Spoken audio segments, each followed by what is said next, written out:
Mais du coup, ma question est la suivante.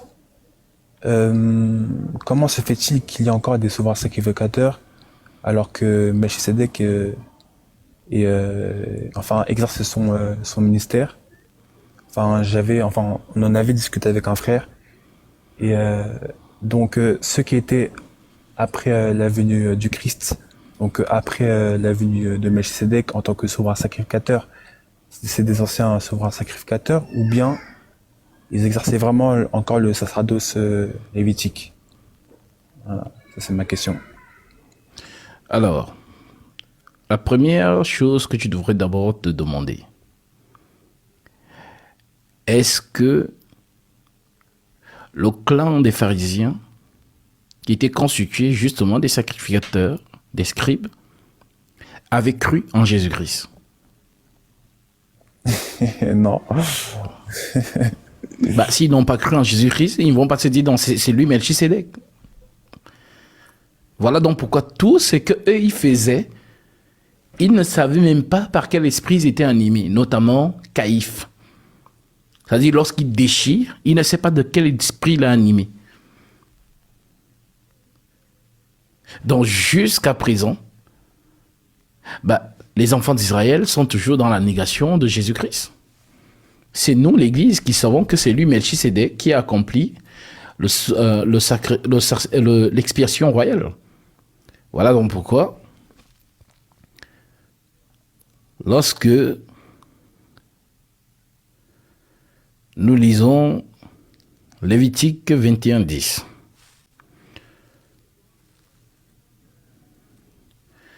l'Écriture dit dans Lévitique 21:10, le sacrificateur qui a la supériorité sur ses frères, sur la tête duquel a été répandue l'huile d'onction,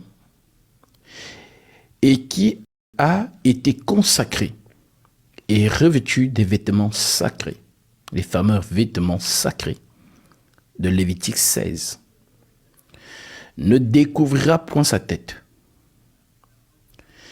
et ne déchirera point ses vêtements.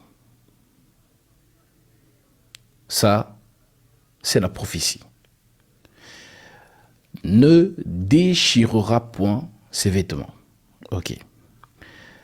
Alors, on va savoir de quels vêtements on parle, puisque nous sommes dans la cohérence et la limpidité de ce que nous disons, afin que ceux qui nous écoutent soient capables de refuter tout ce qu'ils ne maîtrisent pas.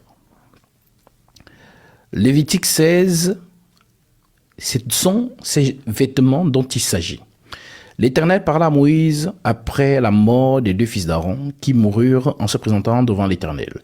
L'Éternel dit à Moïse, parle à ton frère Aaron, afin qu'il n'entre pas en tout temps dans le sanctuaire et au-dedans du voile, devant le propitiatoire qui est sur l'arche, de peur qu'il ne meure, car j'apparaîtrai dans la nuit sur le propitiatoire. Voici de quelle manière Aaron entrera dans le sanctuaire. Il prendra un jeune taureau pour le sacrifice d'expiation et un bélier pour l'holocauste.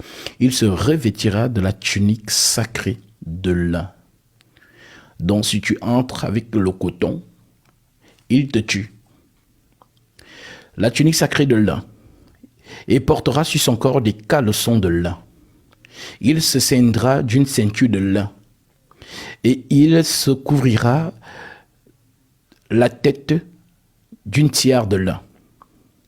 Ce sont des vêtements sacrés dont il se revêtira après avoir lavé son corps dans l'eau. Donc, avant d'entrer dans ce lieu-là, il doit se laver. Quand on parle de laver, après avoir lavé son corps dans l'eau, donc il doit son corps dans l'eau, donc il doit son corps dans l'eau, donc il doit ces vêtements sacrés dans leur précision avant donc de commencer le service. Voilà donc pourquoi ces écritures s'accomplissent en Jésus-Christ qui doit d'abord aussi entrer dans l'eau. Et lorsqu'il sort de l'eau, la tunique sacrée descend.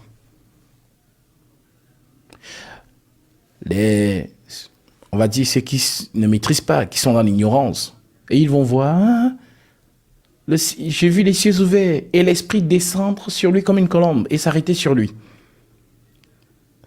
C'est là où ils vont se limiter.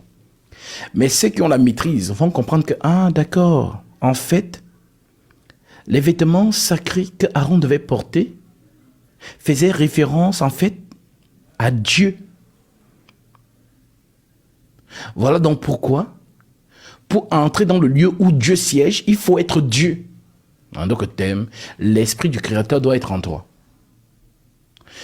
D'où le fait donc que, comme la loi, les psaumes et les prophètes ne parlent que de Jésus, conformément à Luc 24, 44, c'est là ce que je vous disais, dit le Seigneur, qu'il fallait que s'accomplisse tout ce qui est écrit de moi dans la loi de Moïse, dans les prophètes et dans les psaumes. Alors, cela vient donc se réaliser en Jésus, qui doit aussi entrer dans l'eau. Voilà uniquement pourquoi il a été baptisé. Mais si tu poses ça à un soi-disant homme de Dieu ou pasteur, que pourquoi Jésus a été baptisé, il ne va pas te répondre. Si tu réponds, je te donne 10 000 euros.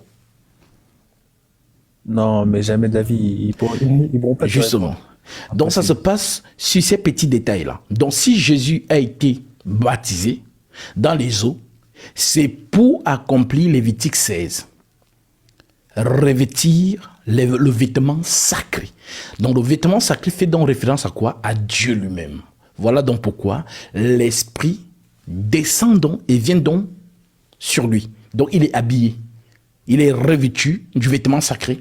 Il est donc dit maintenant d'accomplir le sacrifice. Maintenant, une fois qu'on a compris ça, on arrive dans le fameux Matthieu chapitre 26 que tu as donné au verset 62. Matthieu 26, verset 62. Donc là, c'est le jugement de Jésus, de notre Seigneur, par le collège des pharisiens. Donc, si je prends par exemple le verset... Si on commence au verset... prenons bien en partie verset 50, pour la meilleure compréhension de ceux qui nous écoutent. Comme il parlait encore, voici Judas... Bon, voilà, on va un peu... Voilà, au verset 50. Jésus lui dit, « Mon ami, ce que tu es venu faire, fais-le. » Alors ces gens s'avancèrent, mirent la main sur Jésus et le saisirent. Et voici, un de ceux qui étaient avec Jésus étendit la main et tira son épée. Il frappa le serviteur du souverain sacrificateur et lui emporta l'oreille. Alors Jésus lui dit, « Remets ton épée à sa place. » Ce n'est pas encore la guerre.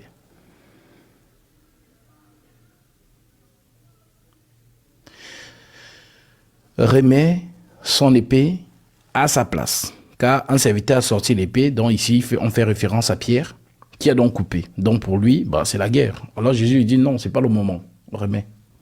Un jour tu sortiras vraiment l'épée. Et ce jour-là arrive. Alors Jésus lui dit, remets ton épée à sa place, car tous ceux qui prendront l'épée périront par l'épée.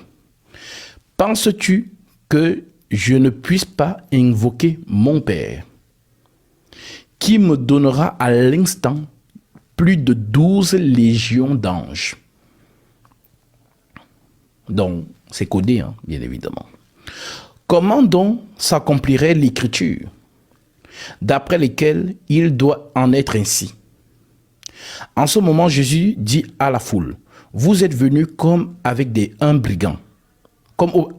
Vous êtes venus comme après un brigand, avec des épées, des bâtons, pour vous emparer de moi.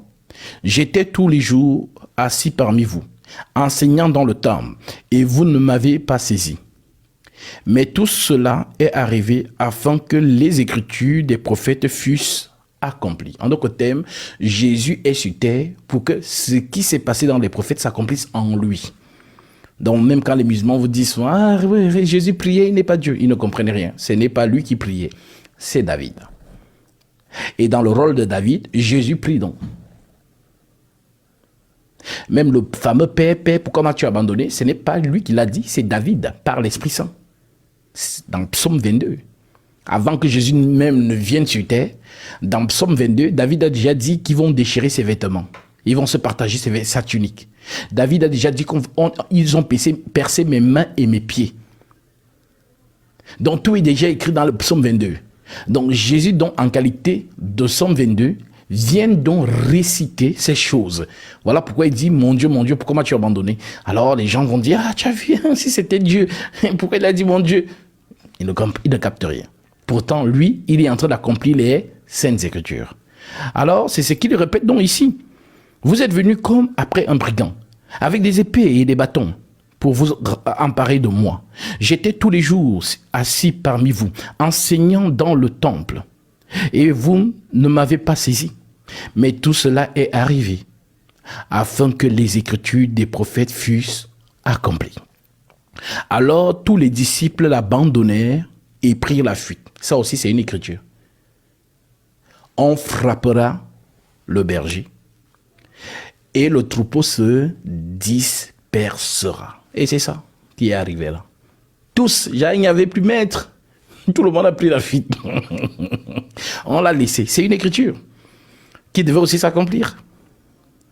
Donc, au verset 57, ceux qui avaient saisi Jésus l'amenèrent chez le souverain sacrificateur Caïphe.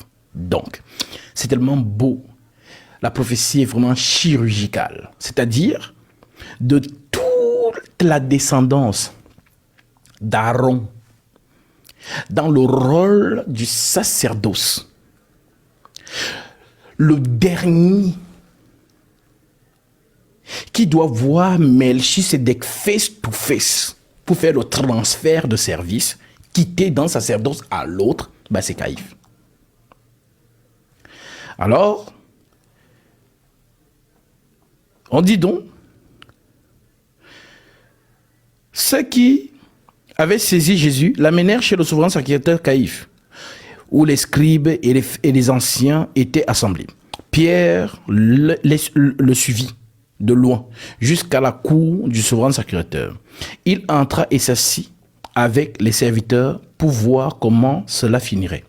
Les principaux sacrificateurs et tout le Sénégal cherchaient quelques faux témoignages contre Jésus suffisamment pour le faire mourir. Mais ils n'en trouvèrent point. C'est normal. Avant de sacrifier un agneau, on l'examine selon la loi. Si l'agneau a des défauts, ce n'est pas le bon pour le sacrifice. Mais si l'agneau ou voilà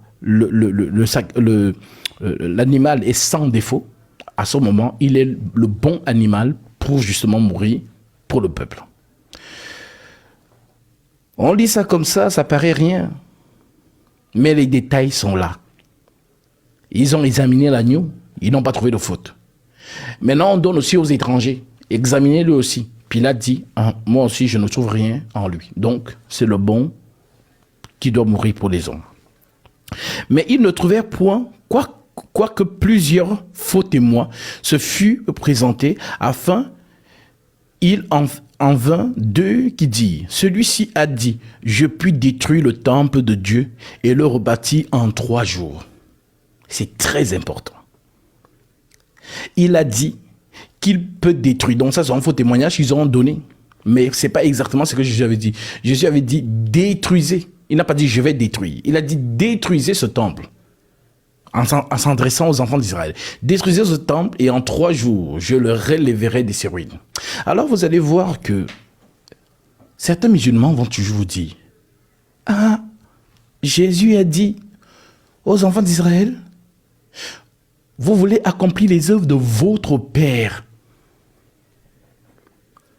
Car il est meurtrier dès le commencement, parlant de Caïn.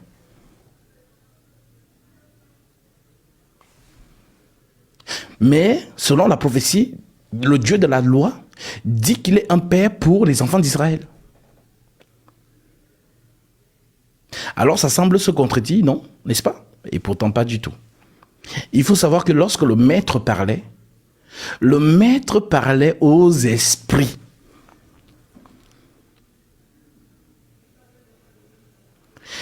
La descendance de Caïn, c'est la postérité du serpent. Israël n'est pas la postérité du serpent. Au contraire, c'est la postérité de la femme.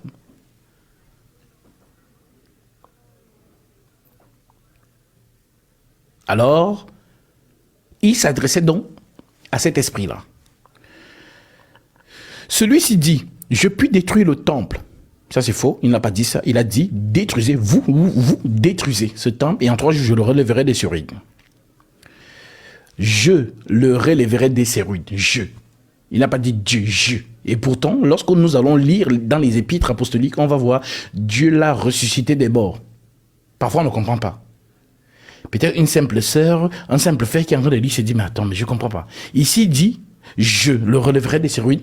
Mais quand on lit les épîtres apostoliques, les épîtres de Pierre, de Paul, je vous salue de la part de Dieu le Père et de notre Seigneur Jésus-Christ, que Dieu le Père a ressuscité des morts. Je ne comprends pas. Jésus a dit dans l'évangile que lui-même, il va se détruire ce temple. Donc c'est la fameuse phrase qu'on le brandit donc. Détruisez ce temple et en 3 jours, je le relèverai des ses ruines.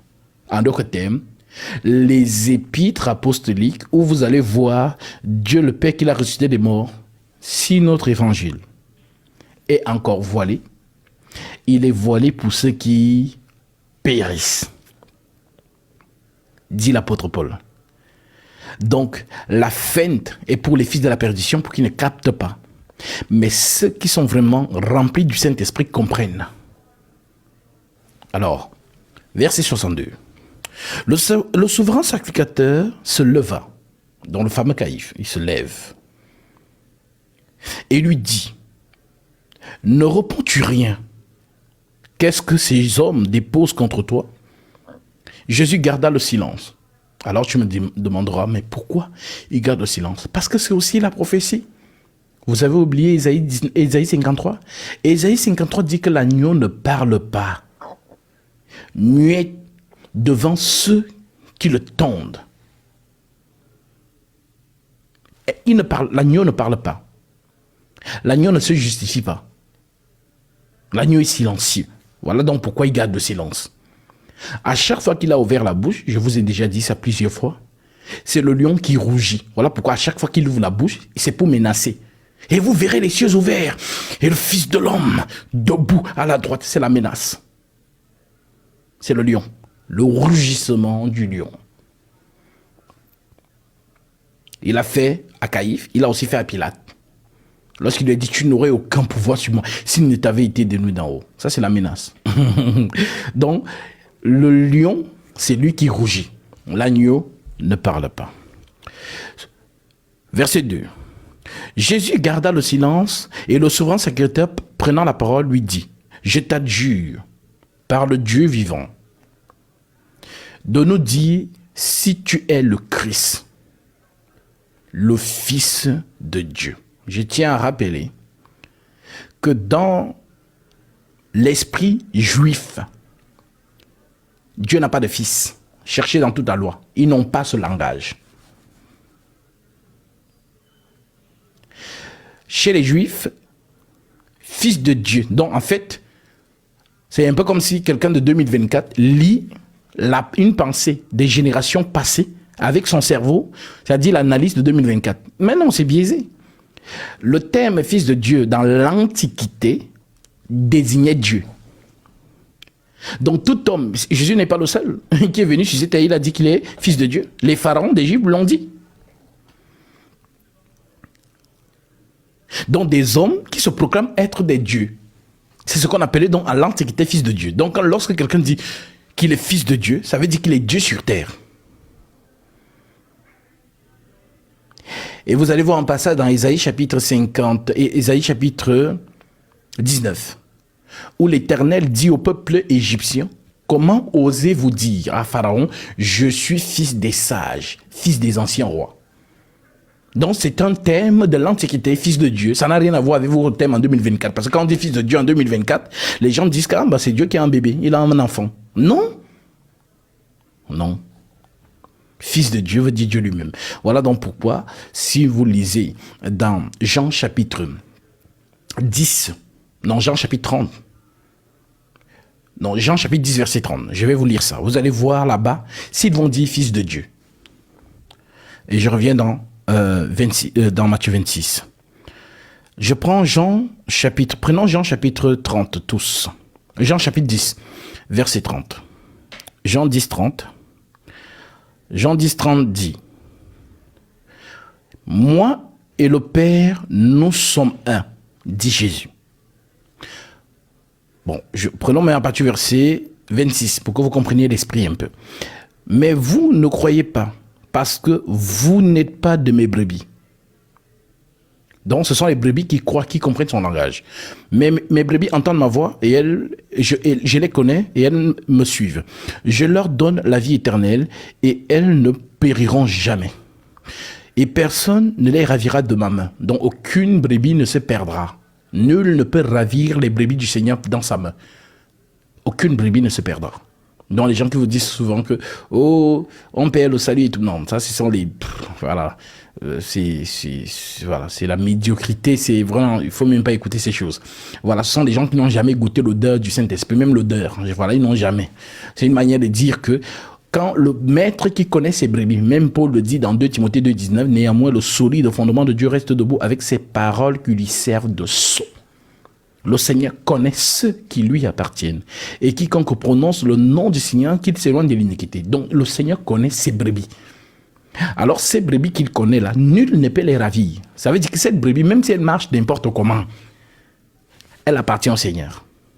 Si tu marches n'importe comment, ou tu marches dans une mauvaise vie, le Seigneur te tue. Va dormir. C'est ce qui s'est passé avec le jeune de 1 Corinthiens chapitre 5 qui a commis l'impudicité. Paul l'a livré à Satan. Et il le précise pour la destruction de la chair, afin que l'esprit soit sauvé au jour du Seigneur. Le Seigneur connaît ses enfants. Voilà donc pourquoi nul ne peut les ravir de sa main. Personne ne peut ravir la main le Seigneur. Donc voilà pourquoi vous allez voir que si tu n'es pas du Seigneur, tu peux être zélé dans la marche. Tu es dans la marche, hein? Tu es zélé, tu es à fond, tu es à fond. À un moment donné, vu que tu n'es pas du Seigneur, tu rétrogrades. Lui-même met les situations pour que tu abandonnes. Voilà pourquoi on dit qu'il connaît la voie des justes, mais il ne se souvient pas de la voie des méchants. Psaume chapitre 1.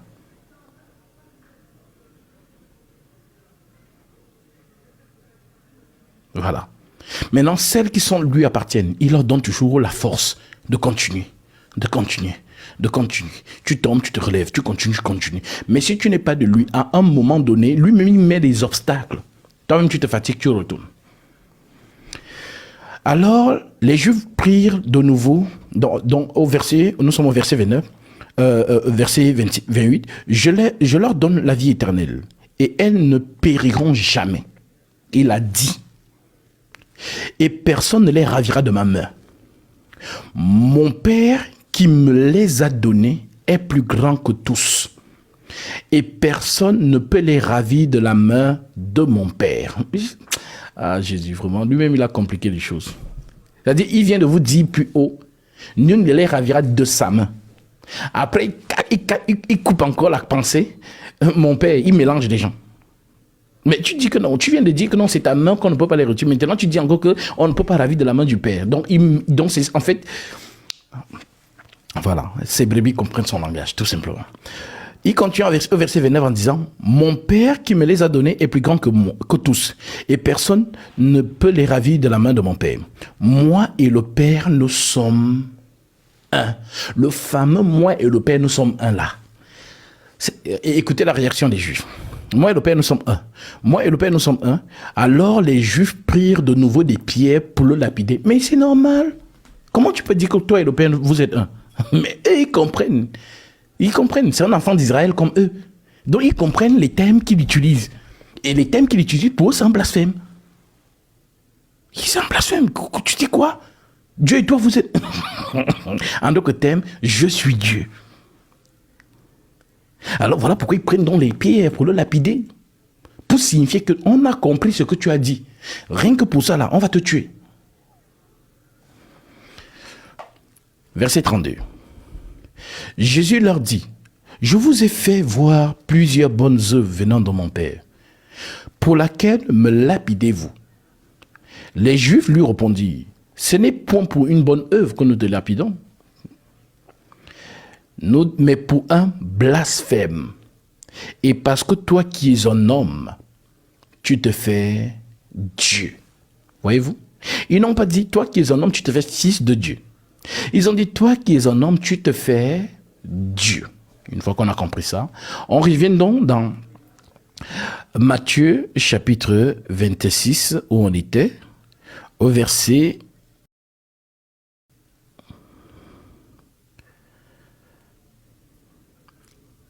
62. Et que tu dis, le souverain sacrificateur se leva et lui dit, ne réponds-tu rien? Qu'est-ce que ces hommes déposent contre toi? Jésus garda le silence et le souverain sacrificateur prenant la parole lui dit, je t'adjure par le Dieu vivant de nous dire si tu es le Christ, le Fils de Dieu. Puisqu'il est écrit dans l'épître aux Hébreux, chapitre 7, l'apôtre Paul dit que Melchisédek est rendu semblable au Fils du Très-Haut. En aucun terme, Dieu lui-même sur la terre des hommes. Maintenant, Jésus va répondre. Jésus lui répondit, tu l'as dit. Alors que c'est quand tu viens de sortir de ta bouche, c'est toi qui as dit. Hein? Tu l'as dit. De plus, donc Jésus ajoute alors, je vous le déclare, vous verrez désormais le Fils de l'homme assis à la droite de la puissance de Dieu et venant sur les nuées du ciel. Qui a donc compris ça?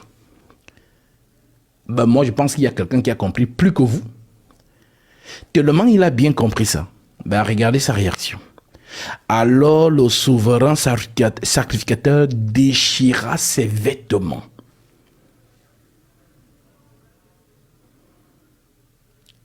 Pourquoi il déchire donc ses vêtements? Parce qu'il a compris qu'en face de lui, c'est Melchisédek. Et si c'est Melchisédek qui est là, c'est la fin du sacerdoce lévitique. Voilà pourquoi il déchire donc ses vêtements. Et Melchisédek prend le relais donc pour aller sacrifier l'agneau. Puisque l'agneau qui est en face de lui, du souverain sacrificateur, ce n'est pas lui qui peut l'égorger. C'est l'esprit qui égorge le corps. Tu n'as voulu ni sacrifice ni offrande, mais tu m'as formé un corps. Donc, voilà donc pourquoi il déchire ses vêtements et met fin au sacerdoce lévitique. Donc, nous ne sommes plus dans le sacerdoce lévitique. Dans le sacerdoce lévitique, c'est plutôt les boucs, les agneaux qu'on égorge. Mais dans le sacerdoce royal, c'est l'homme qui est sacrifié. Et l'homme qui est sacrifié, c'est Dieu donc. Mystère de la piété. Le mystère de la piété est grand. Dieu a été manifesté en chair. Donc la chair là, c'est elle qui sera donc sacrifiée. Alors, une fois que vous l'avez compris, on vient donc dans Hébreux, chapitre 9, au verset 11. C'est ce que Paul explique en disant, mais Christ est venu, et plus parfait, qui n'est pas construit de main d'homme, c'est-à-dire qui n'est pas de cette création. Il est entré une fois pour toutes dans le lieu très saint, non avec le sang des boucs et des veaux. Donc, le sang des boucs et des veaux, qui les faisait, ce sont les sacrificateurs aaroniques, la lignée d'Aaron. On dit donc que lui, quand il a fait, il n'est pas entré là-bas, non avec le sang des boucs et des veaux, mais avec son propre sang. Mais avec son propre sang. Le sang de Dieu. Ayant obtenu une rédemption éternelle, car si le sang des taureaux et des boucs et la cendre d'une vache répandue sur ceux qui sont souillés, sanctifient et procurent la pureté de la chair, combien plus le sang de Christ, combien plus le sang de Christ qui par un esprit éternel, oh Paul, le sang de Christ, c'est un esprit éternel qui, par un esprit éternel, s'est offert lui-même, sans tache, à Dieu. Purifiera-t-il votre conscience et des œuvres mortes afin que vous serviez le Dieu vivant?